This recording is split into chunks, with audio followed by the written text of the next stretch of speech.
हाँ everyone, I'm your गौरव भैया। यार अभी तक के अपने जावा के लेक्चर सीरीज में हम लोगों ने बहुत सारी चीज़ें समझी और आज ये लेक्चर आपके लिए बहुत इंपॉर्टेंट होने वाला है क्योंकि हम लोग बात करने वाले हैं मेमोरी की। और जब भी आपको एक सॉफ्टवेयर बनाते हो किसी भी एप्लीकेशन में काम करते हो, मेमोरी अपने आप में एक बहुत बड़ा और बहुत इंपॉर्टेंट कंपोनेंट है।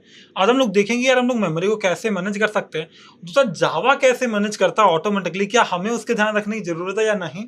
तो वो आज हम सब समझ रहे होंगे। आज के हमारे ये कुछ टॉपिक्स हैं जहाँ पे आपको बहुत सारे चैलेंजेस आपको समझ आएंगे जो एग्जिस्टिंग स्ट्रिंग्स के साथ थे, वो कैसे सॉल्व होते हैं या एक्चुअली स्ट्रिंग कैसे स्टोर होती है जावा के अंदर, और बहुत सारी चीजें है ना। तो ये मेमोरी मैनेजमेंट क्या है। दूसरा, मेरे पास स्ट्रिंग बफर और बिल्डर क्या होते हैं, मल्टी थ्रेडिंग क्या है, कंकरेंसी कंट्रोल कैसे होता है जावा के अंदर, और ये प्रॉब्लम है या सॉल्यूशन, वो हम सब समझ रहे होंगे आज के इस लेक्चर में, है ना। बट उससे पहले मैं आप लोगों ने एक बात बताना चाहता हूँ यार। जो लोग भी आज के टाइम पे ना डेटा एनालिटिक्स या डेटा साइंस वाले करियर्स को ढूंढ रहे हैं, हम लोगों का ये कोर्स है, बहुत प्यारा सा कोर्स है यार। मैं तुम्हें दिखाता हूँ ओपन करके। तो डेटा साइंस में जनरेटिव एआई, कहीं ना कहीं आज के टाइम पे जो एआई बहुत इंपॉर्टेंट हो गई है, वहाँ पे आपको ना अपने आप को अपस्किल करने की और सीखने की बहुत ज़रूरत है। और अगर आप चाहते हो कि अरे मेरा एक अच्छा सा प्लेसमेंट हो जाए, मुझे चीज़ें समझ आ जाएं, उसके में हो सकता है ये कोर्स आपको बहुत सारी चीज़ें सिखाने में मदद कर पाए, है ना। आपको क्या करना है, आपको सर्च करना है और data analytics with generative AI, और आपको जाना है स्टडी आईक्यू वाली इस वेबसाइट के ऊपर। यहाँ जब आप जाओगे एक्सप्लोर करो तो बहुत सारी चीज़ें आपको यहाँ पे मिलेंगी। ओवरव्यू में 260 प्लस आवर्स ऑफ कंटेंट होगा, डेडिकेटेड टीम होगी लोगों को चीज़ें सिखाने के लिए, और दूसरा डाउट रेजोल्यूशन होगा, और बहुत सारी चीज़ें, है ना। बहुत सारे प्रोजेक्ट को केस स्टडीज आप कर रहे होगे और जेन एआई को सीख रहे होगे बहुत डीप के अंदर। अगर आपको ये कोर्स चाहिए तो आपको अगर चाहिए कि मेरे को ना थोड़ा सा फाइनेंशियल सपोर्ट मिल जाए, कुछ डिस्काउंट मिल जाए, तो भाई कूपन कोड यहाँ पे यूज कर सको कैपिटल में GP10। Okay, GP10, I right it here somewhere, और आपको एक आइडिया लग जाएगा कि क्या लिखना है मेरे को। तो आपका जो कूपन कोड अगर डालोगे GP10, तो हो सकता है आपको कुछ परसेंट तक डिस्काउंट मिल जाए, और जो मैक्सिमम डिस्काउंट होगा प्रॉब्ली। हाँ, तो मैं एक बार यहाँ पे दिखाता हूँ आपको कि ये आपको डालना है GP10, या लिखने की बजाय ना चल गया GP10, ठीक है। ये आप लिखना है बिना स्पेस के और आपको डिस्काउंट मिल जाएगा, या फिर आप जब भी इनकी सेल्स टीम से बात करोगे तो आप नाम लोगे तो आपको डिस्काउंट मिल जाना है। हम लोग बात करेंगे अपने आज के इस टॉपिक पे कि मेमोरी मैनेजमेंट कैसे होता है जावा के अंदर, है ना। तो मेमोरी का मैं बात करूं तो हमारा जावा के अंदर जो मैं कोड लिखता हूँ वो कहीं ना कहीं स्टोर तो होता है। तो मेमोरी ना बहुत सारे पार्ट्स में डिवाइड है। पहला तो आता है हमारा JVM वाला जो एरिया है, जावा वर्चुअल मशीन, जहाँ पे एक्चुअली मेमोरी कंज्यूम होती है, वो दो पार्ट में मेनली डिवाइड रहती है। एक तो हीप स्पेस होता है, दूसरा स्टैक मेमोरी होती है, ठीक है। और एक होता है मेरा मेटा स्पेस। जावा 8 और उसके बाद से बोलने लग गए। हाँ, हालांकि इससे पहले वाले हमारे पास में जो ओल्ड जनरेशन ऑब्जेक्ट होते हैं उनको बोलते थे ये। बट एनीवे, यार हीप मेमोरी क्या, मेरे पास जावा के अंदर दो टाइप की मेमोरी होगी। एक तो हीप मेमोरी होगी, ठीक है, एक होगी मेरे पास में स्टैक मेमोरी हो गई, ठीक है। अब हीप मेमोरी के अंदर कौन से जाएंगे, ऑब्जेक्ट जाएंगे। जब आप जावा किसी भी जावास्क्रिप्ट ऑब्जेक्ट बना दो, उसकी जो सारी वैल्यूज होती हैं वो कहाँ जाती हैं, इसके अंदर जाती हैं। और जब भी आप कोई नॉर्मल प्रिमिटिव टाइप का वेरिएबल डिफाइन करते हो वो स्टैक के अंदर जाता है। फंक्शन कॉल आपकी स्टैक के अंदर जाती है। बात समझ आ रही है, यानी आपकी मेथड जो कॉल्स हैं और आपकी जो चीजें हैं वो कहाँ जाएंगी, method calls and local variables कहाँ जाएंगे, स्टैक के अंदर जाएंगे। इतना याद रखना कि ठीक है, ऐसे मेरी मेमोरी का बाइफर्केशन होता है। और दूसरा ऑब्जेक्ट के जो रेफरेंसेस हैं वो भी कहाँ पे जाते हैं, आपके स्टैक के अंदर ही जाते हैं। बढ़िया। अब क्या होगा कि यार मेटा स्पेस के अंदर क्या होगा, क्लास मेटा होगा कि क्लास किस टाइप की है, क्लास के बारे में जो इन्फॉर्मेशन होगी वो रह रही होगी मेरी मेटा स्पेस के अंदर। पर ठीक है यार, गार्बेज कलेक्टर क्या होता है और गार्बेज कलेक्शन होता कैसे। अब एक बात समझ लो कि अगर आपने कहीं ना कहीं स्पेस कंज्यूम की हुई तो उसको कोई तो क्लीन करने के लिए चाहिए, है ना। मैंने अपने रूम के अंदर बहुत सारी सी चीजें फैला के रखी हुई, पूरी क्लटरिंग की हुई है, तो उसको मैनेज करने के लिए कुछ ना कुछ चाहिए। तो वैसे ही जावा के अंदर क्या होता है, पहले क्या होता है C++ में आपको मैनुअली कोड लिख के वो करना पड़ता है, जावा के अंदर ऑलरेडी हो जाता है, ऑटोमेटिक हो जाता है, और वो होता है गार्बेज कलेक्टर की हेल्प से। तो गार्बेज कलेक्टर आप समझ लो जैसे हमारे रियल लाइफ में हमारे पास जो सफाई करने वाले भैया या बहनें जो होती हैं वो जो सफाई करती हैं और हमारा रियल वर्ल्ड इन्वायरमेंट जो है वो क्लीन रहता है, वैसे ही जावा के अंदर गार्बेज कलेक्टर जिन सारी चीजों को क्लीन कर रहा होगा। ये क्या देखेगा यार, एक ना बहुत अच्छी एल्गोरिथम पे काम करता है। अगर मैंने यहाँ पे लिखा हुआ है यार, कहीं डाला मैंने गार्बेज कलेक्टर, नहीं डाला डायरेक्टली, तो ठीक है मैं बता देता हूँ आपको, ठीक है। यहाँ पे क्या, ये क्या करता है, एक एल्गोरिथम पे काम करता है, मार्क एंड स्वीप, ठीक है, मार्क एंड स्वीप।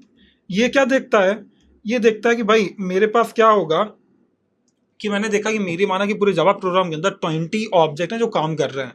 अगर उनमें से 10 फ्री हो गए, यानी कि वो नल हैं, अब यूज में नहीं आ रहे हैं, उस केस में गार्बेज कलेक्टर का काम है कि जाओ भाई पहले देखो जाके कि मेरे पास में कौन कौन से जो हैं मेरे यूज्ड में हैं, उनको तो ठीक है, जो जो यूज में नहीं उनको मार्क करो, उसके बाद उनको क्लीन कर दो। उनको क्या कर दो, क्लीन कर दो। तो मतलब ऐसे ऑब्जेक्ट जो आज यूज में नहीं है बट जावा प्रोग्राम में लिखे थे या उनका पहले ऊपर टॉप पे यूज था, उनको ऑटोमेटिकली रिमूव कर दो। तो ये मार्क एंड स्वीप एल्गोरिथम की भाई मैं जाऊंगा, मैं चेक करूंगा कि कौन सा मेरा यूज में नहीं है, वो नल मैंने मार्क किया और उसके बाद स्वीप एल्गोरिथम उसको क्लीन कर दिया कि भाई मेरे पास जो ऑब्जेक्ट यूज में नहीं है उनको मैं कर रहा हूं डिलीट। बात समझ आ रही है क्या? तो ये मेरे पास एल्गोरिथम थी और ये है मेरा गार्बेज कलेक्टर जो अपने आप मार्क एंड स्वीप एल्गोरिथम की हेल्प से जो मेरे फ्री ऑब्जेक्ट्स हैं जो यूज में नहीं आ रहे उनको डिलीट कर देगा मेमोरी के अंदर से। अब ये सब जरूरी क्यों? तो आपको अगर मैनुअली लिखना तो ऐसे लिख देना system.gc और ये ऑटोमेटिकली जैसे ये लाइन चलेगी अपने चला जाएगा, वरना अगर नहीं भी लिखना है आपको तब ये अपने आप जो यूज नहीं हो रहे हैं उनको डिलीट कर ही देगा। ठीक है, चलो यार अब इधर आ जाते हैं कि मेमोरी मैनेजमेंट क्यों हमारे लिए इंपॉर्टेंट है। अब मुझे एक बात हो, आपके पास जो आपका रूम है वो क्लीन होना क्यों जरूरी है? ताकि आप बहुत सारे सामान को कायदे से रख पाओ, ढूंढ पाओ। दूसरा, वो थोड़ा सा ऑप्टिमाइज स्पेस ले, मुझे कुछ नया लाना होगा तो मैं नहीं रख पाऊंगा अगर मैंने पूरे रूम के अंदर क्लटरिंग की हुई है। बात समझ आ रही है? तो यहाँ पे क्या होगा कि भाई मेरे पहले ये मेरे को हमें बचाता है एक प्रॉब्लम से कि भाई हम आउट ऑफ मेमोरी एरर से बच जाएंगे। दूसरा, हमारी परफॉर्मेंस इंप्रूव हो जाएगा। दूसरा, हमारा जो जेबीएम है वो क्या कर पाएगा, लॉजिकली अपनी मेमोरी को हैंडल करेगा, और जो कि बहुत इंपॉर्टेंट है, कहीं ना कहीं हमारे पास फ्री स्पेस रहे और नया डेटा में रखने की जगह बनी रहे। बात समझ आ रही है? इसलिए मेमोरी मैनेजमेंट बहुत इंपॉर्टेंट है और garbage collector role I hope आपको समझ आ गया होगा। अब हम लोग बात करेंगे अपने टॉपिक की, भाई जावा के अंदर स्ट्रिंग्स क्या होती हैं। तो स्ट्रिंग्स आपको ऑलरेडी पता है कि group of collection of characters है, बट एक प्रॉब्लम है स्ट्रिंग के साथ, पता है ये कहाँ जाती हैं? ये जाती हैं हीप मेमोरी के अंदर, और हीप मेमोरी के अंदर एक छोटा सा पार्ट होता है जिसको बोलते हैं स्ट्रिंग पूल। अब पता है ये स्ट्रिंग पूल क्यों है? जब भी आप जावा के अंदर कोई स्ट्रिंग बनाते हो, माना कि मैंने एक str और str1 और str2 बनाया, ठीक है, मैंने str1 बनाया जिसका नाम मैंने रखा हेलो, ठीक है, मैंने str2 बनाया जिसका भी नाम मैंने रखा हेलो। आपको पता है अब क्या होगा? अब क्या होगा पता है जावा के अंदर कैसे स्टोर होगा? आपकी जो स्ट्रिंग्स होती हैं नॉर्मली वो जाती हैं इस स्ट्रिंग पूल के अंदर। कहाँ जाती हैं? स्ट्रिंग पूल के अंदर। ये कहाँ होता है? हीप मेमोरी के अंदर, स्ट्रिंग पूल के अंदर। यहाँ पे ये मेरी स्ट्रिंग जाएंगे, मेरा हेलो आ गया इधर। क्या होगा अगर मैंने दोबारा से हेलो नाम की कोई स्ट्रिंग बनाई है, दोबारा मैंने क्या किया, हेलो नाम की कोई स्ट्रिंग बनाई है, तो ये दोबारा मेमोरी कंज्यूम नहीं करेगी, इसी का रेफरेंस ले लेगी। तो जो ये हेलो है इसी का रेफरेंस किस में आ जाएगा? इस str2 में। तो एक्चुअल में इसने कभी मेमोरी ली नहीं, इसने रेफरेंस लिया किसका? str1 वाले का। तो str1 और str2 एक सेम मेमोरी लोकेशन में पॉइंट आउट कर रहे हैं। अब इसीलिए क्या होता है कि अगर आपने str2 से कुछ भी चेंज किया है स्ट्रिंग के अंदर तो str1 तो अपने आप चेंज हो जाएगा। बात समझ आ रही? बट ये प्रॉब्लम ना हो इसलिए जावा क्या करता है, आपकी जो जावा के अंदर जो स्ट्रिंग है वो इम्यूटेबल है, मतलब एक बार आपने डिफाइन कर दिया चेंज नहीं कर सकते उन्हें। अगर आपको करना है तो नई स्ट्रिंग क्रिएट करो, आप एग्जिस्टिंग स्ट्रिंग को जो चेंज नहीं कर सकते क्योंकि वो स्ट्रिंग पूल में स्टोर होती है ना। इसका मैं आपको अच्छा एग्जाम्पल दिखाता हूँ, मैं आपको एक अच्छा एग्जाम्पल दिखाता हूँ। मैं चलता हूँ अपने जावा अपने VS कोड के ऊपर, और यहाँ पे हमारा ये कल वाला फोल्डर ओपन है। मैं एक नया फोल्डर पे बनाऊंगा day9 करके। सो day9 करके हम लोग ने फोल्डर बनाया, और day9 फोल्डर के अंदर हम लोग फाइल बनाएंगे कि भाई स्ट्रिंग्स example.java, और मैंने एक नई फाइल बना ली है। मुझे पैकेज की जरूरत नहीं, मैं रिमूव कर दूंगा। मैं यहाँ पे आ जाऊंगा, पब्लिक स्टैटिक वॉइड मैन लिखूंगा, और इधर लिखने के बाद मुझे क्या चाहिए, मुझे अपने एक स्ट्रिंग डिफाइन करनी है। तो मैं लिखूंगा str1 इक्वल्स टू, मैंने लिखा हुआ है हेलो, ठीक है, मैंने क्या लिखा हुआ है हेलो। तो ये क्या मेरा str1 है, कोई प्रॉब्लम नहीं है अभी तक। वैसे मैंने यहाँ पे लिखना है स्ट्रिंग, ठीक है, str2, और यहाँ पर मैंने क्या लिखा हुआ है हेलो, ठीक है, मैंने क्या लिखा हुआ है हेलो। अब मुझे क्या करना है, मुझे देखना है क्या दोनों स्ट्रिंग्स इक्वल है। मैं करके दिखाता हूं आपको साउट। अगर आप करोगे str1 double equals to str2, पता ये क्या कंपेयर करता है? ये एड्रेस कंपेयर करता है, रेफरेंस कंपेयर करता है। अब ये देगा आपको ट्रू, क्यों? क्योंकि भाई मेरे पास कहीं ना कहीं, अच्छा पहले तो मुझे इस वाले फोल्डर से बाहर आना पड़ेगा। cd डॉट डॉट, मैं जावा 8 में हूँ, पहले मुझे जाना पड़ेगा cd day9 के अंदर। 9 में आ गया, मैं लिखूंगा जावा सी, यहाँ पे जावा सी, और ये फाइल का नाम है स्ट्रिंग। अब ये मेरे को देगा ट्रू, क्यों ट्रू देगा? क्योंकि भाई सेम ही रेफरेंस है, और रेफरेंस अगर कंपेयर होगा तो सच तो बोलेगा ही ना, वो बोलेगा कि हाँ भाई ठीक है सही चल रहा है, ट्रू बोल रहा है। अच्छा अब थोड़ी देर के लिए यहाँ पे क्या कर लो कि मेरे पास ना, अब मैं ऐसे नहीं बनाऊंगा, मैं बनाऊंगा अपनी स्ट्रिंग जो 2 है वो न्यू कीवर्ड की हेल्प से, यानी नया मेमोरी लोकेशन मैं चाहता हूँ हीप के अंदर जो कंज्यूम करे। तो मैं यहाँ पे लिखूंगा स्ट्रिंग, ठीक है, str2 equals to new string. अब यहाँ पर भी मुझे क्या लिखना है, मुझे लिखना है आके अपना हेलो। तो मैंने लिख दिया हेलो, ठीक है, अभी भी सेम ही दोनों ही स्ट्रिंग्स हैं। अब अगर आप देखोगे तो आएगा फॉल्स, क्योंकि डबल इक्वल क्या रेफरेंस कंपेयर करता है, और रेफरेंस के साथ यहाँ पे प्रॉब्लम ये है कि भाई दोनों के रेफरेंसेस अलग हैं, फॉल्स आ रहा है। क्यों? क्योंकि ये जो हेलो है इसका रेफरेंस अलग है जो स्ट्रिंग पूल के अंदर है, ये जो इसका हीप के अंदर है और इसका भी रेफरेंस अलग है। दो अलग अलग मेमोरी लोकेशन को पॉइंट आउट कर, नॉर्मली सेम मेमोरी लोकेशन था इसलिए कंपेयर कर पा रहे हो आप। अच्छा फिर क्या सॉल्यूशन है, आप डबल इक्वल की बजाय क्या लगाओगे, डॉट इक्वल्स लगाओगे।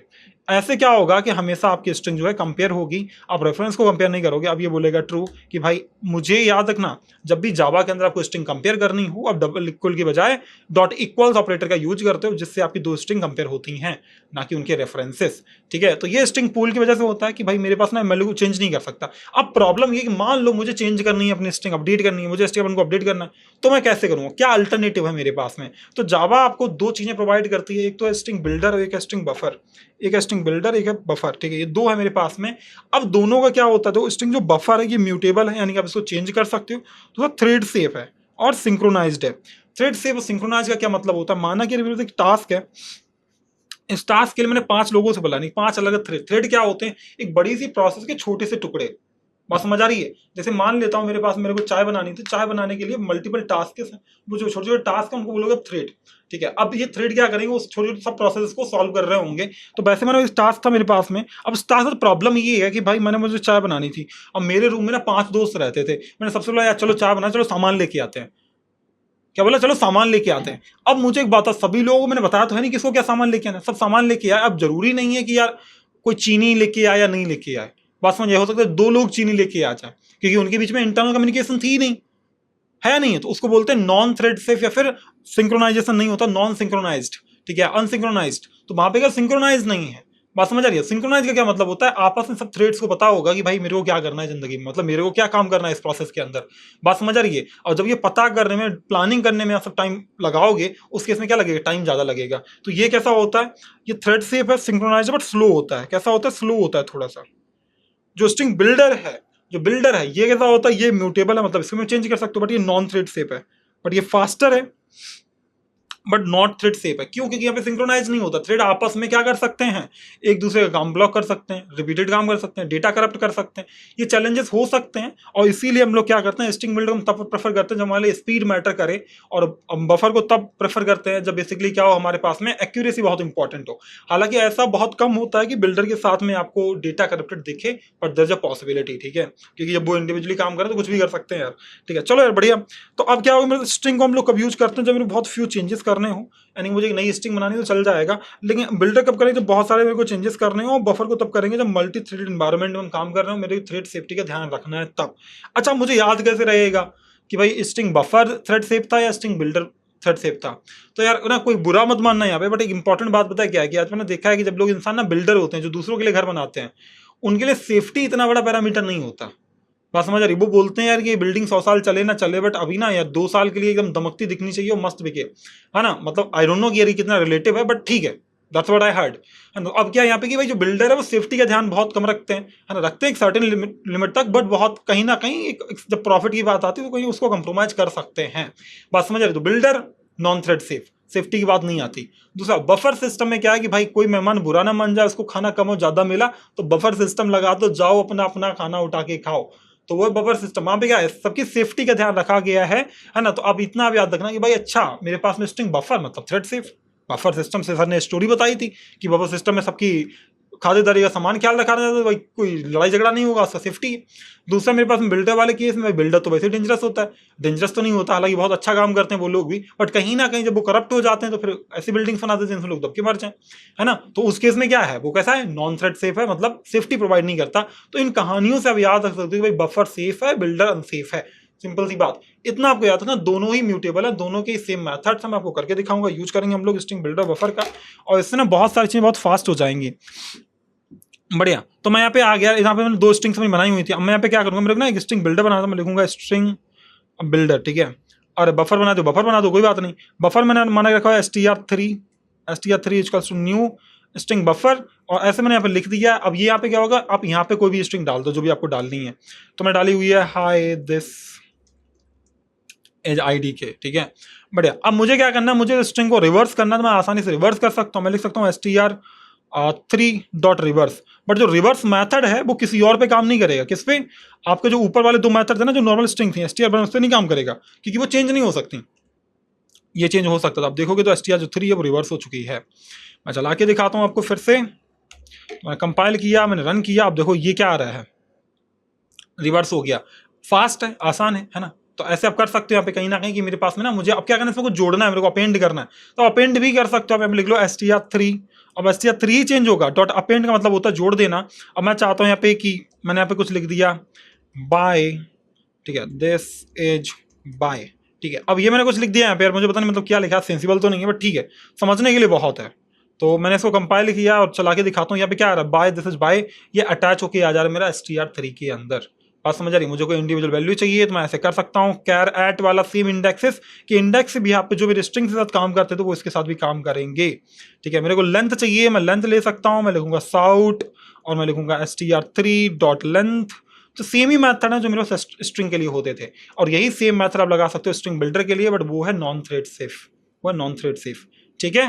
सेम मैथड, रिवर्स से वहां भी रिवर्स हो जाएगा, अपेंड से वहां भी जुड़ जाएगा, लेंथ से वहां भी लेंथ पता चलेगा, कैरेट से वहां से भी इंडेक्स एक्सेस कर पाओगे।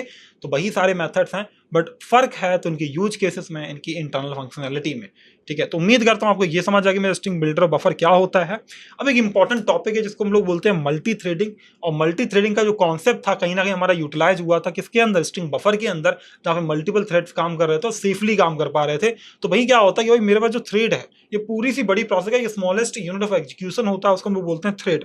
इनको डिफाइन कैसे करते हैं, वो सब यार डेवलपमेंट वाला पार्ट है, और कहीं ना कहीं आपको एडवांस जावा के अंदर पढ़ना चाहिए, और या फिर रियल डेवलपमेंट में पढ़ना चाहिए, तो वो आप जाके इंटरनेट करो। मैंने उनको बहुत ज्यादा कवर नहीं किया यहाँ पे, मैं चाहता था आपको हल्का सा आइडिया रहे, ठीक है, ताकि आपको जब आप इंटरव्यू में सुनो आपको ऐसा लगे लोग नया कुछ पूछ लिया मेरे से, या जब आप डेवलपमेंट कर रहे हो फ्यूचर में तो आपको ऐसा कुछ लगे यार तो कभी सुना ही नहीं था ये जिंदगी में, तो वो पता होना चाहिए। उस केस में कवर किया कि मल्टी थ्रेडिंग होती क्या है, उतना पता होना चाहिए, इतना भी सफिशिएंट है एज जब आपने कोर जावा सीखी है तब, ठीक है। तो स्मॉलेस्ट यूनिट ऑफ एग्जीक्यूशन है, मतलब बहुत से बड़ा टास्क है मेरा, उस टास्क को मुझे क्या करना है, एक छोटे पार्ट्स में डिवाइड करना, तो मैं यूज करूंगा थ्रेड वाले का। बढ़िया। इसके फायदे क्या है, बेनिफिट्स क्या है। पहला तो सीपीयू का अच्छा यूटिलाइजेशन हो जाता है मल्टी थ्रेडिंग की हेल्प से, कि भाई मेरा जो सीपीयू है उसके सारे कोर बिजी हैं अपना अलग अलग काम करने में। दूसरा, फास्ट एग्जीक्यूट होगी कि भाई मल्टीपल थ्रेड्स एक साथ काम कर रहे हैं। और थर्ड नंबर पे मेरे एप्लीकेशन बहुत रिस्पॉन्सिव रहते हैं, यानी लैक नहीं करते रिस्पॉन्स करने में, ठीक है।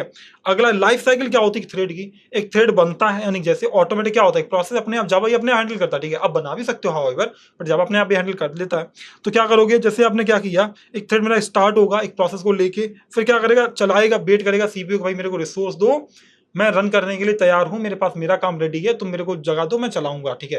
प्रोसेसिंग पावर जब आपको मिल जाएगी, वेट करेगा रनेबल वाला। रनिंग मतलब आपका सीपीयू के साथ एग्जीक्यूट कर रहा है, और जब ये एग्जीक्यूट हो चुका होगा, हो सकता है किसी और इनपुट का वेट करे, या फिर सीपीयू साइकिल में स्पेस नहीं है अभी, तो उस टाइम में वेटिंग या स्लीपिंग सिचुएशन में चला जाता है, नहीं रोक दिया गया वो काम। उसके बाद टर्मिनेट हो जाता है, जब भी आप चाहते हो वो काम मेरा हो गया, वैसे क्या कर दोगे, आप अपने थ्रेड को रोक दोगे। तो ये कुछ मेरी लाइफ साइकिल है, बट मैं आपसे बोलूंगा अगर आपको थ्रेड को डिटेल में पढ़ना है तो आप जाओ गूगल करो और अच्छे से समझो उसको कि थ्रेड कैसे बनाते हो, काम करते हैं, ठीक है। अगला टॉपिक है कनकरेंसी। कनकरेंसी का मतलब होता है कि मल्टीपल टास्क एक ही समय में काम कर रहे होंगे, ओवरलैपिंग हो जाती है। तो माना कि दो थ्रेड को एक ही चीज चाहिए ना, अब माना कि दो थ्रेड है, एक प्रोसेस चल रही है, दो थ्रेड एक साथ काम कर रहे हैं। अब प्रॉब्लम ये है कि दोनों ने एक साथ ही सीपीयू रिसोर्स को मांगा हुआ है, या फिर दोनों ही एक साथ ही रिसोर्स को कंज्यूम करके बैठे हुए हैं। तो इस टाइम में क्या है कि एक ही समय पे दो चीजें मेरे पास एग्जीक्यूट हो रही है, उससे भी ज्यादा मल्टीटास्क एग्जीक्यूट हो गए या रन कर गए, उसको बोलते हैं ओवरलैपिंग, और उसको बोलते हैं कनकरेंसी। अब इनसे प्रॉब्लम क्या होती है, एक तो होती है रेस कंडीशंस, कि भाई कौन पहले जाएगा कौन बाद में आएगा, डिसाइड ही नहीं हो पाता। डेडलॉक आ जाता है, मतलब होता है क्या कि एक माना थ्रेड ए और थ्रेड बी दोनों एक दूसरे का वेट कर रहे हैं, भाई कि भाई ये खत्म करेगा तो मैं शुरू करूंगा, है ना, वो खत्म ही नहीं कर रहा तो शुरू कैसे करे।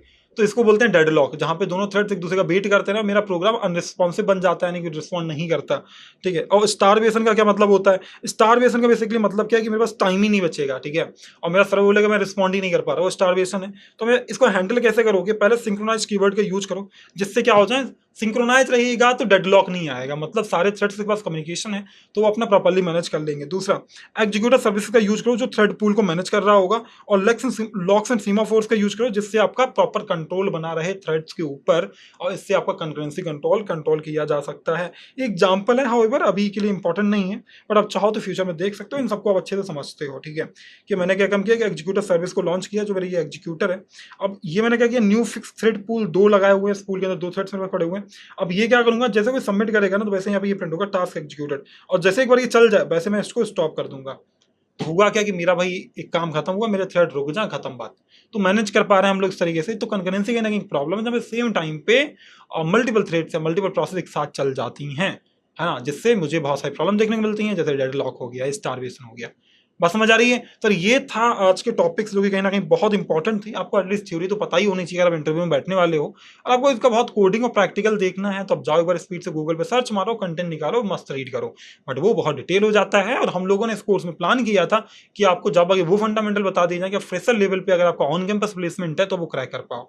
बस समझ आ रही है? अगर आप जावा के इंटरव्यू में बैठे हुए तो प्रैक्टिस में क्या करोगे आप? स्ट्रिंग और बिल्डर की हेल्प से बहुत सारे प्रोग्राम लिखोगे कि भाई मेरे पास रिवर्स करनी है, मेरे को स्ट्रिंग मैं कैसे कर पाऊंगा, स्ट्रिंग बिल्डर हेल्प से पैलेंड्रोमी चेक करनी है मैं कैसे कर पाऊंगा, स्ट्रिंग बिल्डर या बफर की हेल्प से। ठीक है, तो अब स्ट्रिंग बिल्डर बफर का बहुत यूज करोगे। अगर किसी को प्रैक्टिकल भी देखना है तो देखो थ्रेड कैसे बना सकते हैं, गार्बेज कलेक्टर कैसे यूटिलाइज कर सकते हैं, इन सारी चीजों को जाओ प्रैक्टिस करो। उम्मीद करता हूं अभी के लेक्चर्स में आपको मजा आ रहा है, आपको चीजें समझ आ रही हैं, है ना? और कहीं ना कहीं अब हमारे पास एक लास्ट लेक्चर बचा हुआ है जहां पे हम लोग कर रहे हैं ये प्रोजेक्ट कि हम लोग सारा कॉन्सेप्ट यूटिलाइज कर पाए जो अभी तक हम लोगों ने जावा में पढ़ा हुआ है, और हमारी कोर जावा इसके साथ कंप्लीट हो जाएगी। और बहुत सारी चीजें हम लोगों ने इस जर्नी में सीखी, और मैं सच में दिल से थैंक यू बोलना चाहता हूँ सभी लोगों का जो इस जर्नी में बने रहे और उन्होंने चीजें सीखी, और सीखने के बाद वो इतने कामयाब होंगे, अपनी फैमिली का सपोर्ट कर पाएं, और मुझे किसी भी वे में पता चलेगा कि आपने लाइफ में बहुत बेहतर किया हो, I will be really happy. मुझे बहुत खुशी होगी उस बात की, है ना? तो मिलता हूं आपसे अगले लेक्चर में, तब तक ख्याल रखना, बट प्रैक्टिस करना मत छोड़ना। Bye bye to all.